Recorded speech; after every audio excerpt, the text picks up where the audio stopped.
Je vous emmène aujourd'hui toujours au Puy-en-Velay, le pays de la dentelle. Voilà un magasin sur une petite place à la jolie fontaine, en face de la cathédrale.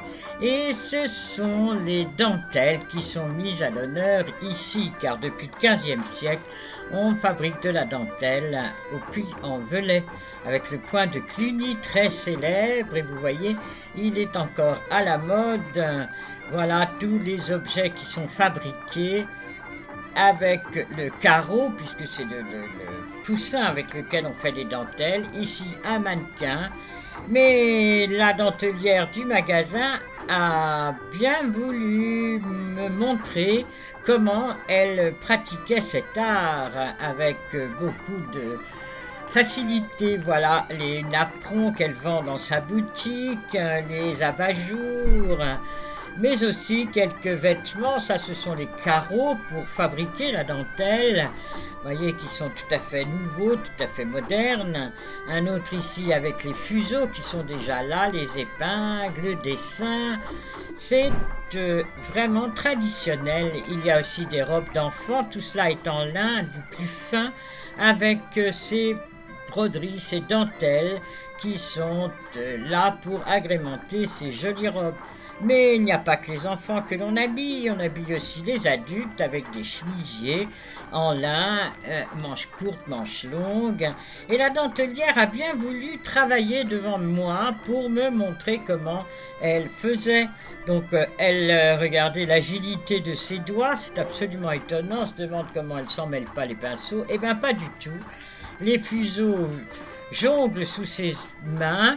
Alors quand elle a fini un dessin, alors elle prend une épingle, voilà, et elle la place pour faire un autre dessin. Ainsi la dentelle est jolie et finie, bien finie. La dentelle connut ses heures de gloire sous Louis XIV. On mettait de la dentelle sur ses manches, autour de son cou, absolument partout. La Révolution française a fait chuter complètement. Puis, sous le XIXe siècle, un peu repris. Et c'est en février 1974 que le Centre d'enseignement de la dentelle au fuseau a, grâce à Valéry Giscard d'Estaing, voilà les 4 immeubles maintenant dans lesquels on continue à enseigner l'art de la dentelle au fuseau. Voilà une salle de classe. Vous voyez, bon, j'avais pas trop le droit de filmer, alors bon, c'était un peu compliqué. Ici, des œuvres en dentelle, vous voyez, tout à fait nouvelle mode, une vieille photo des dentelières du Puy. Dans cette salle est installé un genre de musée souvenir de la dentelle. Vous voyez, les vieilles voûtes, c'est vraiment un bâtiment du XIVe siècle. Et là, sur des étagères, différentes dentelles plus rares.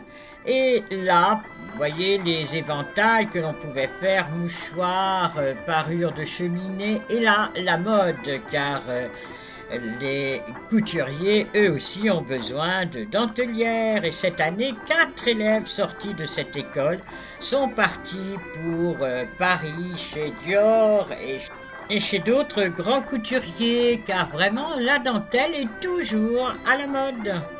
Voilà le coin de vénération de Saint François-Régis, car c'est le patron des dentelières. Il vécut entre 1597 et 1640, mais surtout il aida les dentelières à obtenir la révocation d'un arrêt du Parlement de Toulouse qui interdisait la fabrication de la dentelle. Donc il est maintenant le patron des dentelières.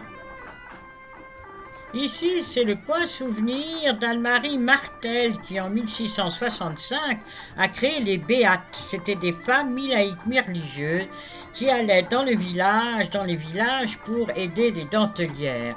Voilà, ici, c'est le carreau de cette personne, Anne-Marie Martel. À son époque, on comptait 120 000 dentelières autour du Puy-en-Velay et dans toute la région.